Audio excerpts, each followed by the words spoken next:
जीअं ई सियारे जी मौसम शुरू थी चुकी आहे त ख़ुश्क मेवनि जो इस्तेमाल बि वधंदो पियो वञे। महांगाई ऐं गुर्बत पंहिंजी जाइ ते, पर केतिरा ई माण्हू कुदरत जा नवाज़ियल आहिनि जेके उन्हनि मेवनि जो इस्तेमाल ज़रूर कनि था। जन लाइ अॼु असां हिकु बहितरीन मेवे जी चूंड आंदी आहे। किशमिश जो शुमार बि ख़ुश्क मेवनि में थींदो आहे। किशमिश जा मुख़्तलिफ़ क़िस्म थियनि था जिन जा फ़ाइदा मिलंदड़ जुलंदड़ पर थोरा घणा मुख़्तलिफ़ हूंदा आहिनि। अॼु असां किशमिश जे हिकु क़िस्म कारी किशमिश या ड्राख जे बारे में ॿुधाईंदासीं त हुन जा सिहत लाइ कहिड़ा फ़ाइदा हूंदा आहिनि। कारी ड्राख में एंटीऑक्सीडेंट्स, विटामिन्स, पोटाशियम, आयरन ऐं ज़ीरो कोलेस्ट्रॉल मौजूद आहिनि जेके सभु गॾिजी माण्हूअ जी सिहत लाइ तमामु बहितरीन साबित थियनि था। हेपाटाइटिस जो पुराणो मर्ज़, जिगर जी का बि तकलीफ़, कारी कामण, जिगर सुकिड़जण या जिगर जी कैंसर जहिड़ी ख़तरनाक मर्ज़नि लाइ कारी ड्राख जो इस्तेमाल इंतिहाई फ़ाइदेमंद साबित थींदो आहे। जेकॾहिं तव्हां जी नज़र घटि आहे त ड्राख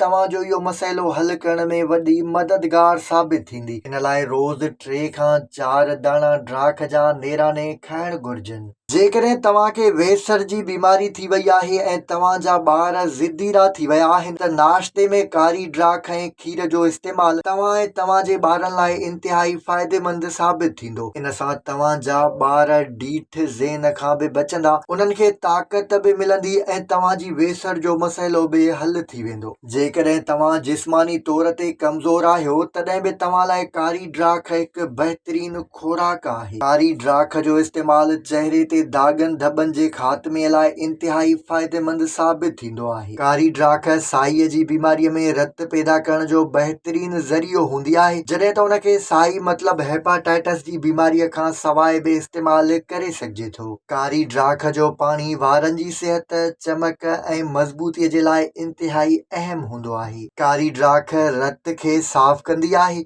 ऐं इहा रत जी खोट जी बीमारी एनीमिया लाइ इंतिहाई फ़ाइदेमंद आहे।